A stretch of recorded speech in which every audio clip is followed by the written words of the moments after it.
کا آئے میں آپ کو اس کے حوالے سے ایک کہانی سناتا ہوں۔ رحمت میاں کا ہاسٹل میں رہنے کا یہ پہلا موقع تھا۔ وہ بہت گھبرا رہے تھے۔ کیوں نہ گھبراتے؟ آخر ان کے پیٹ کا مسئلہ تھا، اور پیٹ کا مسئلہ یہ تھا کہ آخر پیٹ بھریں گے کیسے؟ گھر میں تو چلتے پھرتے ہی کھاتے پیتے رہتے تھے۔ کبھی فریج سے جوس نکالتے تو کبھی کچن کی الماری سے بسکٹ، کبھی بازار سے سموسے اور پیزا لا کر کھاتے تو کبھی گھر میں ہی پوریوں اور کباب کی فرمائش کر دیتے۔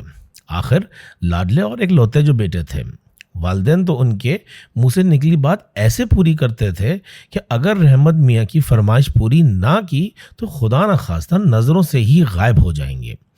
ان سب کھانوں کے علاوہ ان کی جیب میں چوئنگم اور ٹافیوں کے ڈھیر ہوتے تھے۔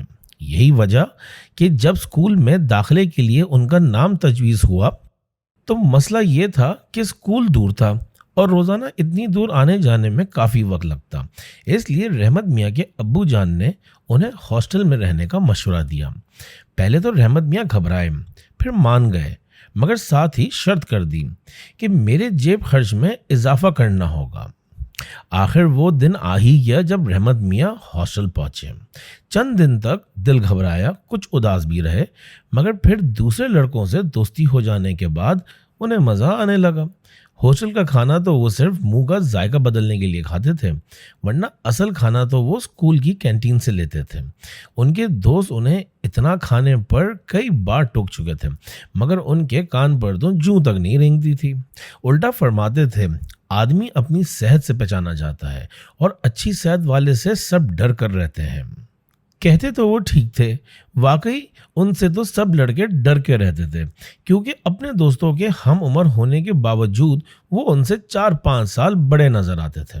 سنتے ہیں کہ بچپن میں وہ کھانے کے دوران ادھر ادھر بہت دیکھا کرتے تھے۔ پھر ایک دن ان کے دادا محترم نے انہیں ڈانٹ کر کہا، کھانے کے دوران ادھر ادھر نہ دیکھا کرو، صرف کھانے پہ نظر رکھا کرو۔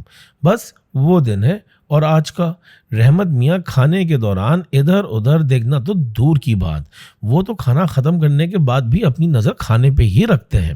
ہاسٹل میں جن ہم جماعت سے سب سے زیادہ ان کی دوستی ہوئی وہ اپنی ذات میں خود ایک عجوبہ تھے، یا شاید وہ رحمت میاں کے ساتھ کھڑے ہو کر عجوبہ لگتے تھے۔ یہ تھے دھان پان کے خادم صاحب۔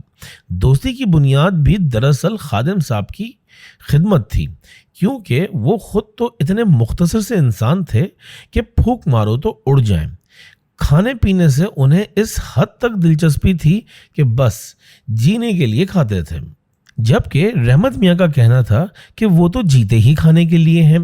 سوچوں کا یہ تضاد انہیں ایک دوسرے کے نزدیک لے آیا تھا۔ خادم صاحب اپنے حصے کا 50% کھانا رحمت میاں کے حوالے کر دیتے تھے۔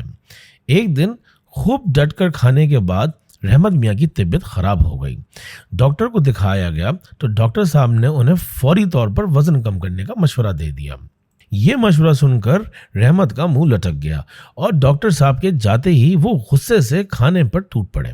آخر خادم صاحب نے کہا کہ بھائی اپنی حالت پر ترس کھاؤ، مگر رحمت میاں نے ٹکے سا جواب دے دیا، ترس کوئی مزیدار ڈش نہیں، اس لیے وہ تم ہی کھا لو۔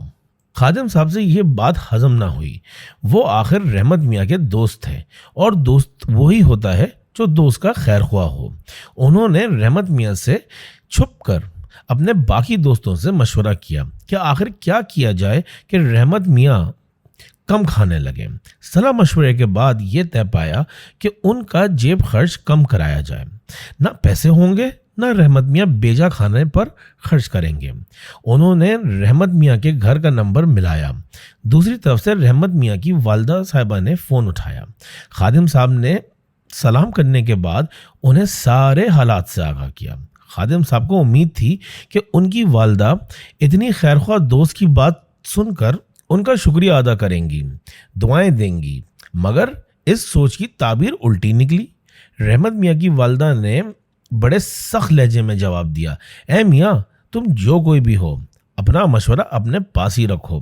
میرا لال تو مجھے پہلے ہی تم لوگوں کی سازش سے آگاہ کر چکا ہے۔ خادم صاحب ایک دم سے ہکا بکا رہ گئے اور پوچھا، کون سی سازش؟ رحمت نے بتایا تھا کہ اسکول میں اکثر لڑکے اس کے کھانے پینے سے جلتے ہیں اور کم کھانے کی وجہ سے اس کی طبیعت بھی خراب ہو گئی تھی۔ اس لیے کان کھول کر سن لو، رحمت کے ابو نے اس کا جیب خرچ اور بڑھا دیا ہے۔ میرا پیارا اور بھلا بیٹا، تم لوگوں نے تنگ کر کے رکھ دیا ہے۔ رحمت میاں کی والدہ کی بات درمیان میں ہی رہ گئی اور ریسیور خادم صاحب کے ہاتھوں سے چھوٹ کر زمین پر گر گیا۔ بچوں، امید ہے کہ آپ کو یہ کہانی پسند آئی ہوگی۔ اس کو لائک، شیئر اور اس چینل کو سبسکرائب ضرور کیجیے گا۔ شکریہ۔